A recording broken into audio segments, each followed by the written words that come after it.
بدون شک. ببینید تونس یه مقدار وضعش با مصر فرق داره. در درجه اول به خاطر اینکه دولت ائتلافی هست و درسته که نهضت یا گروه آقای راشد غنوشی دست بالا رو داره، اما به هر حال در درون کابینه وزرایی از احزاب سکولار و سوسیالیست و احزاب ملی هستند. یک گروه اومدن بیرون ولی گروه‌های دیگه وجود دارن، هستن اونجا. هنوز دولت میتونه مقاومت بکنه و مدعی باشه که مشروعیت داره به جهت اینکه یک دولت ائتلافی است. مصاحبه‌ای هم که آقای راشد غنوشی کرد مصاحبه‌ای بود که در عین حال سرشار از غضب و عصبانیت بود.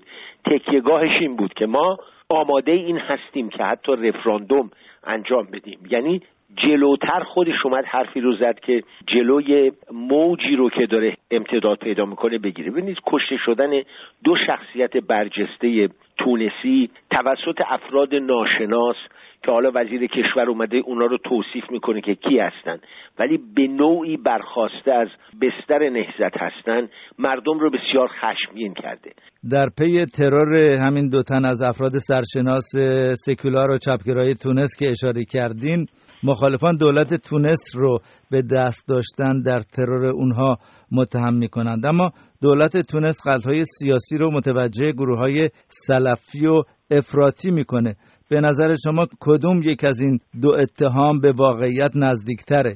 حتی اگر سلفی ها عامل این قتل ها باشن، آن کس که زمینه داد به سلفی ها برای اینکه رشد کنن رو بیان گروه نهضت بود.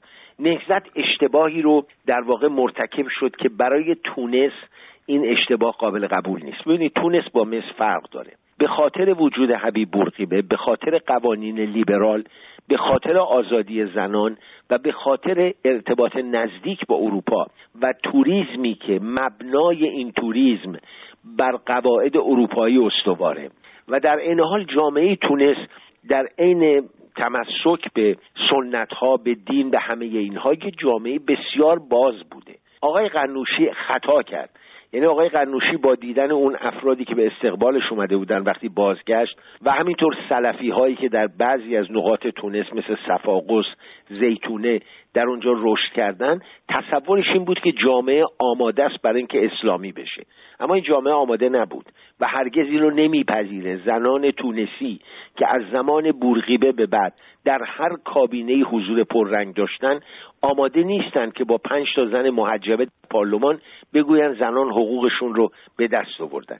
به این ترتیب جامعه واکنش نشون داد و این واکنش امروز ابعادش گسترده تر شده. بعد از تظاهراتی که اینجا و آنجا شد، الان تظاهرات خیلی گسترده شده، در همه جا هست و آقای غنوشی نمیتونه با قول و وعده و وعید این موجی رو که به پا خواسته آرام کنه.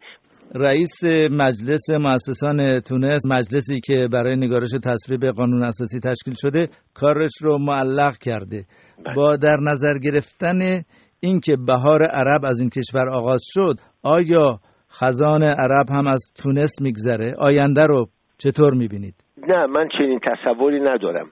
من معتقدم که در تونس برخلاف مصر که ارتش مصر به خاطر همسایگی با اسرائیل، به خاطر اینکه همیشه بعد از انقلاب 52 در صحنه حضوری خیلی قدرتمند داشته، بنابراین الان تونسته خودش رو نشون بده به عنوان یک مجموعه قدرتمند و منسجم. در تونس چنین چیزی نیست.